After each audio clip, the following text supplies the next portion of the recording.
তাই আমরা আপাতত মাওলানা সাদ সাহেবকে আমির মেনে চলি।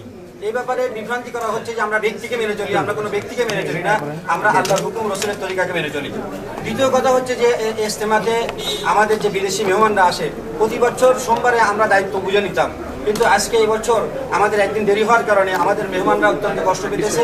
বিভিন্ন জায়গায় এই টঙ্গীর আশপাশে বিভিন্ন জায়গায় অবস্থান করতেছে, তাদেরকে আমরা কিভাবে এই জায়গায় ঢুকাবো, তাদেরকে আমরা এই জায়গায় কিভাবে আশ্রয় দিব 24 ঘন্টার ভিতরে। এই জন্য আমরা আপনাদের মাধ্যম দিয়ে জানাতে চাই যে আগামীতে যেন এরকম না হয়।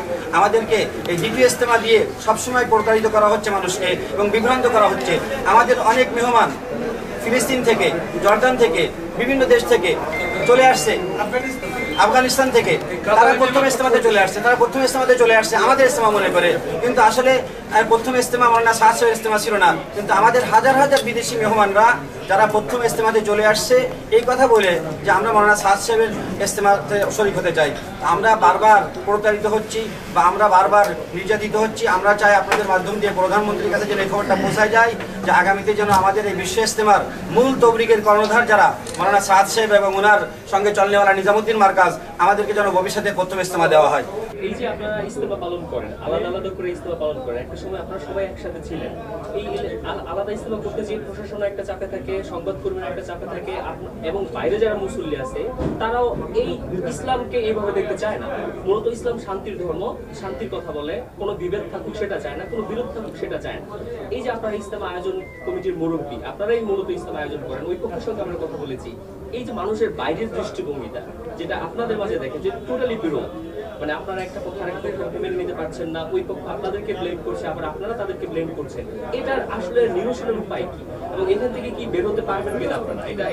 এটা খুবই একটা ভালো এবং যৌক্তিক প্রশ্ন করেছেন, আমি আপনাকে ধন্যবাদ জানাচ্ছি। আসলে মুসলমানের মধ্যে বিরোধ থাকাটা আল্লাহর কাছেও অপছন্দনীয় এবং সেখানে আল্লাহর রহমত থেকে বঞ্চিত হতে হয়। আমরা আমাদের প্রতিপক্ষ ভাইদেরকে অনুরোধ করেছিলাম যে আমরা একত্রে বসি, কিন্তু ওনারা বসতে রাজি না। আপনাদের মাধ্যমে আমরা ওনাদেরকে বলছি আমরা দুই ভাই হয়ে গেছি, দুই পক্ষ হয়ে গেছি, আমরা দুই ভাই বসি। এখন যদি না বসে ওনারা তৃতীয় একটা পক্ষের ইঙ্গিতে চলেন, এবং আমরা লিখিত আকারে পর্যন্ত তাদের দিয়েছি যে আপনারা আসেন, আমরা বসে আমাদের ভিতরের সমস্যাগুলো সমাধান করি। এই যে আপনার কাছ থেকে যে কথাটা আসলো, এটা তো আমাদের কাছে লজ্জার বিষয় বটে, কেন আমরা নিজেরা ভাইরা বসে তো মীমাংসা করতে পারতাম, কিন্তু আমরা মৌখিকভাবে তো একাধিকবার বলেছি, বহুবার বলেছি, লিখিত আকারও দিয়েছি, সেই ডকুমেন্ট আমাদের কাছে আছে যে আমরা দুই ভাই বলে বসে মীমাংসা করার চেষ্টা করি, কিন্তু ওনারা বসতে রাজি নন।